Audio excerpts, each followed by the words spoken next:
Covid టైంలో India మొత్తం నిలబెట్టిన డాక్టర్స్ ఇప్పుడు రోడ్ మీద నిలబడి న్యాయం కోసం పోరాడుతున్నారు.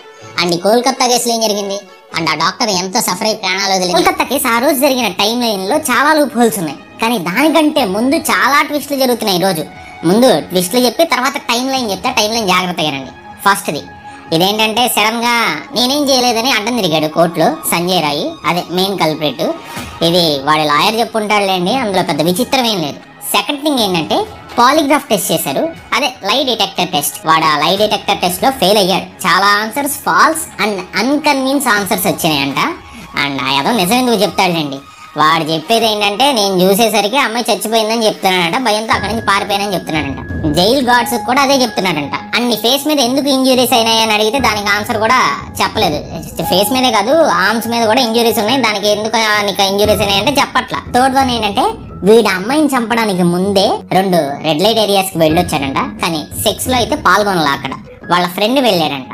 ఫోర్త్ వన్ వీడు అదే రోజు వాడి గర్ల్ ఫ్రెండ్ కి ఫోన్ చేసి న్యూడ్ పిక్స్ కూడా అడిగాడంట. ఫిఫ్త్ వన్ ఏంటంటే వాడు ఫోన్ లో పోర్నోగ్రఫీ కాంటెంట్ ఉంది, అది కూడా సిబ్లింగ్స్ వంట, వావి వరుసలు లేనడవా. అండ్ సిక్స్త్ వన్ అదే రోజు నైట్ ఇది కాకుండా ఇంకో అమ్మాయిని కూడా హెరాస్ చేశాడంట, అది కూడా సీసీటీవీలో క్యాప్చర్ అయింది. అండ్ ఇంకోటి ఏంటంటే ఫస్ట్ నుంచి వీడు తాగేస్తున్నాడు. సెవెంత్ వన్ వీడికి సైకో అనలిటిక్ టెస్ట్ అయితే చేశారు. ఆ టెస్ట్ లో ఏం తెలిసిందంటే వీడు పర్వర్ట్ అని, బాగా పోర్నోగ్రఫీకి ఎడిక్ట్ అయ్యాడని తెలిసింది.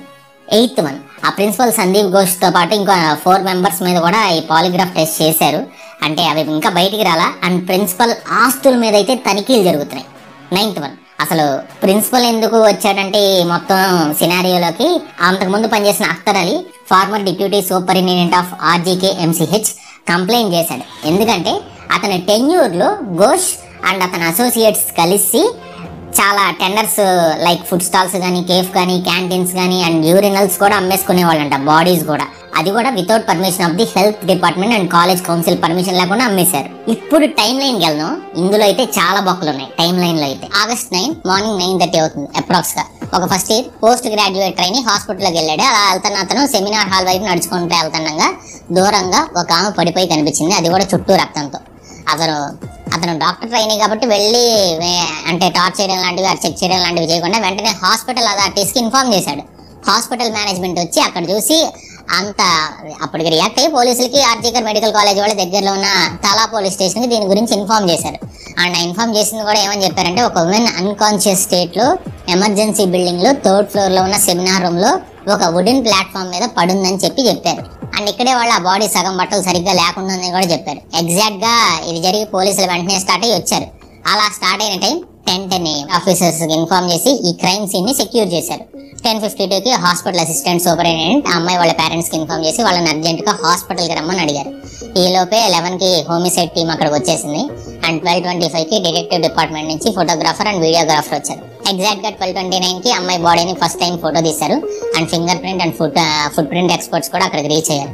అండ్ వాళ్ళతో పాటు కోల్కతా పోలీస్ నుంచి సీనియర్ ఆఫీసర్స్ వచ్చారు. అండ్ ఇప్పుడు ఫోరెన్సిక్ పిలిపించామని చెప్పారు. 12:44కి ఆన్ డ్యూటీ డాక్టర్ వచ్చి ఎగ్జామిన్ చేసి ఆమె చనిపోయిందని చెప్పారు. ఇది గుర్తుపెట్టుకోండి జాగ్రత్తగా. మార్నింగ్ 9:30కి ఆమె బాడీ అక్కడ కనిపిస్తే ఆమె చనిపోయిందని డిక్లేర్ చేసింది. 12:44 PM కి 1కి అమ్మాయి వాళ్ళ పేరెంట్స్ హాస్పిటల్ దగ్గరికి రీచ్ అయ్యారు. అండ్ అక్కడ ఉన్న వాళ్ళే అథారిటీస్ ని కలిశారు. ఇక్కడ వాళ్ళ పేరెంట్స్ అండ్ 1:47కి డాక్టర్స్ మెడికల్ సర్టిఫికేట్ ని అండ్ డెత్ సర్టిఫికేట్ ని పోలీసులకి హ్యాండ్ ఓవర్ చేశారు. అయితే ఈ రిపోర్ట్ లో బాడీ మీద అండ్ ప్రైవేట్ పార్ట్స్ మీద కూడా ఇంజురీస్ ఉన్నాయని రావడంతో ఇది అన్యాచురల్ డెత్ కింద పోలీసులు కేసు ఫైల్ చేశారు. అండ్ 3 PM కల్లా అమ్మాయి వాళ్ళ ఫ్యామిలీ అండ్ అమ్మాయి వాళ్ళ కొలీగ్స్ అందరూ కూడా దీని మీద జ్యుడిషియల్ ఎంక్వైరీ జరగాలని, పోస్ట్ మార్టం కూడా జ్యుడిషియల్ మెజిస్ట్రేట్ పర్యవేక్షణలో వీడియోగ్రఫీలో జరగాలి, ఎలాంటి ట్యాంపరింగ్ జరగకుండా అని చెప్పి ఫైట్ చేశారు. తర్వాత ఇది రిటర్న్ ఫామ్ లో కూడా ఇవ్వడంతో 4:10 PMకి జ్యుడిషియల్ మెజిస్ట్రేట్ అక్కడికి రీచ్ అయ్యారు. అండ్ అడిగినట్టుగానే ఇన్క్వెస్ట్ జరిగింది. అది కూడా ఫ్యామిలీ మెంబర్స్ అండ్ కొలీగ్స్ అందరూ ఉండగానే వీడియోగ్రాఫ్ చేస్తూ సో దట్ ఎక్కడైనా ఏదైనా ఎవిడెన్స్ మిస్ చేయడానికి, తర్వాత చూసినా కానీ అట్లీస్ట్ ఫైట్ చేయడానికి వీళ్ళ దగ్గర ప్రూఫ్ ఉంటుందని.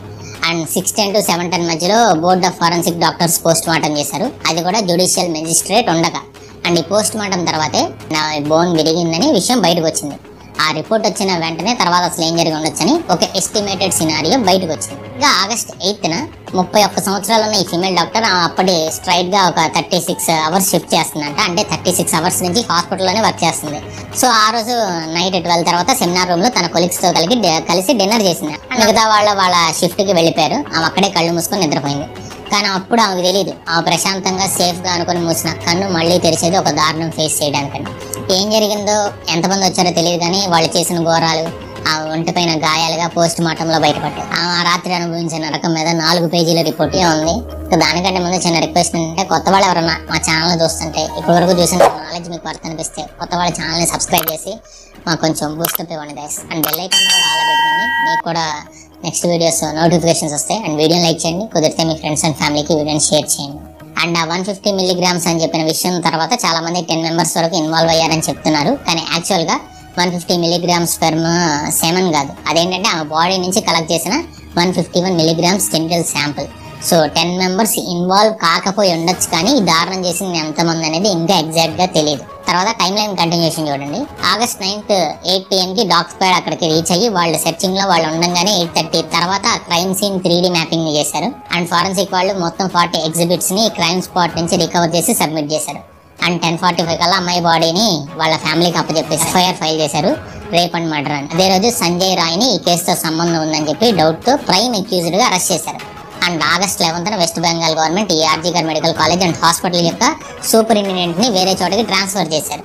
అండ్ ఈ college principal professor Sandip Ghosh resign చేశాడు, కానీ చేసిన 4 గంటల్లోనే కోల్కతా నేషనల్ మెడికల్ కాలేజ్కి ప్రిన్సిపల్ని చేశారు. And August 13th Kolkata high court అక్కడ పోలీసులు ఇన్వెస్టిగేట్ చేసి సరిగ్గా లేదని కేసుని CBIకి హ్యాండ్ ఓవర్ చేశారు. అండ్ August 15th కాలేజ్ లోపల పీస్ఫుల్ గా జరుగుతున్న ప్రొటెస్ట్ లోకి ఎవరో కొంతమంది అన్ఐడెంటిఫైడ్ మెన్ వచ్చి దాన్ని ఆపేశారు. And August 17th Indian medical association వాళ్ళు నేషనల్ వైడ్ స్ట్రైక్ చేశారు. తర్వాత కూడా ప్రొటెస్ట్లు జరుగుతూనే ఉన్నాయి. అండ్ August 20th సుప్రీంకోర్టు ఈ కేసులో సుమోటో కాగ్నిసెన్స్ తీసుకుని డైరెక్ట్ గా హ్యాండిల్ చేయడం స్టార్ట్ చేస్తుంది. కొన్నిసార్లు ఏంటంటే డైరెక్ట్ గా కోర్టే ఈ కేసుని తీసుకుంటది, ఎవరు వాళ్ళ దగ్గరికి రాకపోయినా. దీన్నే సుమోటో అంటారు. అండ్ మన ఇండియాలో 1990 నుంచి ఇప్పటి వరకు ఓన్లీ 46 సార్లు మాత్రమే ఈ సుమోటో యాక్షన్ తో కోర్టు ఇన్వాల్వ్ అయింది. అండ్ August 22nd సుప్రీంకోర్టుకు వెళ్ళి కోల్కతా పోలీస్ని ఈ కేసులో డిలే చేసేందుకు క్వశ్చన్ చేసింది. అయితే ఇక్కడ కోర్టు రైజ్ చేసిన అండ్ కేసులోనే మిస్టరీస్ ఏంటో చూద్దాం. Questions in case. ఫస్ట్ది సూసైడ్ అన్నాం. అమ్మాయి వాళ్ళ పేరెంట్స్ కోల్కతా హైకోర్టుకి చెప్పిన దాంట్లో ఫస్ట్ వాళ్ళకి 10:53 PM హాస్పిటల్ నుంచి కాల్ వచ్చిందని చెప్పారు.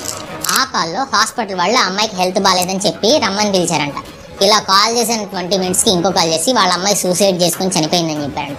అయితే కోల్కతా పోలీస్ వాళ్ళ టైం లైన్లో ఓన్లీ ముందు చేసిన హెల్త్ బాగాలేదనే కాల్ని నోట్ చేశారు, కానీ తర్వాత ఆత్మహత్య చెప్పిన విషయాన్ని ఆ కాల్ రికార్డ్స్ని నోట్ చేసుకోవాలి. సో ఎందుకు ముందు జస్ట్ రమ్మని పిలిచి ఆ తర్వాత అక్కడ క్లియర్గా కనిపిస్తున్నా కూడా హత్య అని ఆత్మహత్య అని ఎందుకు చెప్పారు? యాక్చువల్గా పోలీస్ టైం లైన్లో రాసింది, కానీ అమ్మాయి వాళ్ళ పేరెంట్స్ హైకోర్టులో వేసిన పిటిషన్ ప్రకారం వాళ్ళు హాస్పిటల్కి వెళ్ళిన తర్వాత వాళ్ళని 3 hours పాటు అక్కడ వెయిట్ చేయించారంట. అమ్మాయి వాళ్ళ మదర్ అయితే హాస్పిటల్ వాళ్ళని లిటరల్గా బెగ్ చేశారంట, ప్లీజ్ మా అమ్మాయిని చూపించండి, సూసైడ్ అని మీరు అంటున్నారు కానీ ఇక్కడ అది మర్డర్ అనిపిస్తుంది, ప్లీజ్ చూడనివ్వండి అని ఎవరు పట్టించుకోలేదంట. ఇదే విషయం ఆ రోజు మీడియా ముందుకు వచ్చి చెప్పారు. బట్ మళ్ళీ అదే సేమ్ పోలీస్ టైం లైన్లో వచ్చిన 10 minutesలో పేరెంట్స్ని బాడీ దగ్గరికి తీసుకెళ్లిపోయామని రాసింది. పోలీసులకు వాళ్ళు 10 minutes ముందు వచ్చారని హాస్పిటల్ వాళ్ళు చెప్పారా, ఆర్ వాళ్ళని ఆపేసింది హాస్పిటల్ వాళ్ళ పోలీసులా అనేది తెలియదు. అండ్ ఎందుకు అంతసేపు వెయిట్ చేయించారు పేరెంట్స్ని అనేది కూడా తెలియదు, అది పెద్ద క్వశ్చన్.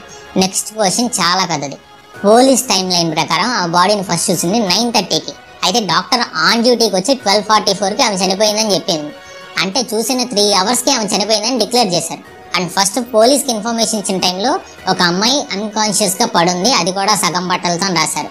అంటే అక్కడ హాస్పిటల్లో ఉన్న డాక్టర్స్కి ఆ మాత్రం తెలియదు అమ్మాయి చనిపోయిందా అన్కాన్షియస్గా ఉందా అని.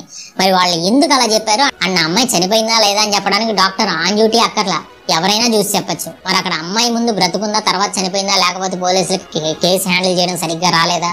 ఇదే క్వశ్చన్ ఎగ్జాక్ట్గా సొలిసిటర్ జనరల్ తుషార్ మెహతా గారు కూడా మన సుప్రీంకోర్టులో అడిగారు. నెక్స్ట్ FIRని ఫైల్ చేయడం.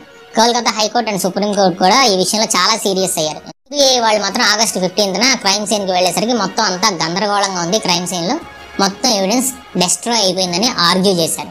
అండ్ అదే CBI అమ్మాయి బాడీ క్రిమేట్ అయిన తర్వాత ఇలా కేసు ఫైల్ చేసి ఇన్వెస్టిగేషన్ని చాలా కాంప్లికేట్ చేశారని చెప్పారు. ఇక్కడ క్వశ్చన్ ఏంటంటే ఎవడో ఒక సంజయ్ రాయ్, బొక్కలో సంజయ్ రాయ్, ఆడి కోసం 100 మంది వచ్చి ఎందుకు ప్రొటెస్ట్ చేస్తారు? అంటే ఆ క్రైమ్ సీన్ దగ్గరికి వెళ్ళి డిస్ట్రాయ్ చేయడానికి. సో పెద్ద హ్యాండ్ ఖచ్చితంగా ఎవరిదో ఉంది. అది కూడా ఇంతమంది ఒక నార్మల్ కామన్ మ్యాన్ కోసం, ఒక క్రిమినల్ కోసం, క్రిమినల్ కేసెస్ ఉన్న తన కోసం వచ్చి ఫైట్ చేస్తారు.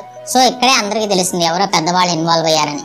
ఇది పాలిటిక్సా లేకపోతే ఎవరైనా పెద్దవాళ్ళు తప్పులో ఇన్వాల్వ్ అయ్యి దాన్ని కవర్ చేయడానికి చూస్తున్నారా తెలియదు. అండ్ ఇంకో దారుణమైన విషయం ఏంటంటే ఈ ఇన్సిడెంట్ మొత్తం అవడానికి ఆ డోర్ బోల్డ్ కూడా అయ్యి ఉండొచ్చు. ఆ సెమినార్ రూమ్ లో డోర్ బోల్ట్స్ పనిచేయట్లేదంట. అట్లీస్ట్ పని చేసినా కానీ ఆ డోర్ క్లోజ్ చేసుకుని ఉండేది. అండ్ ఇంత జరుగుతుంటే ఎందుకు ఎక్కడ కూడా ఎవరు ఇది విన్నట్టు చెప్పలా? ఇంత దారుణం జరుగుతుంటే కనీసం అమ్మాయి అరుపులు వినిపిస్తాయి కదా.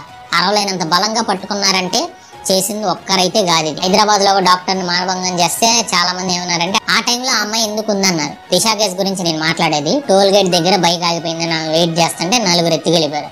ఆమెను ఎత్తుకెళ్ళి మానభంగం చేసి చంపేసి పెట్రోల్ పోసి కాల్ చేస్తే అలా ఉండకూడదు నైట్ టైంలో అలాంటి ప్లేసెస్ లో అని కొంతమంది ఎదవలు మాట్లాడారు.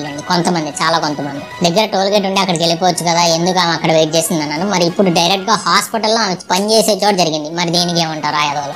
నెక్స్ట్ ఏం చేయాలి, ఏం కావాలి మన డాక్టర్స్? అట్లీస్ట్ వాళ్ళ వర్క్. అండ్ మన డాక్టర్స్ కి బయట కంట్రీస్ లో కూడా రెస్పెక్ట్ లేదు. ఫారెన్ వెళ్ళిపోతారు, అక్కడ కూడా అవమానాలు పడుతున్నారు. ఆల్రెడీ వెళ్ళిపోతున్నారు. మీరేమనుకుంటున్నారు? డాక్టర్స్ కి న్యాయం జరగాల లేదా? నేను మిస్ చేసిన ఏమైనా పాయింట్స్ ఉంటే కింద కామెంట్ చేయండి.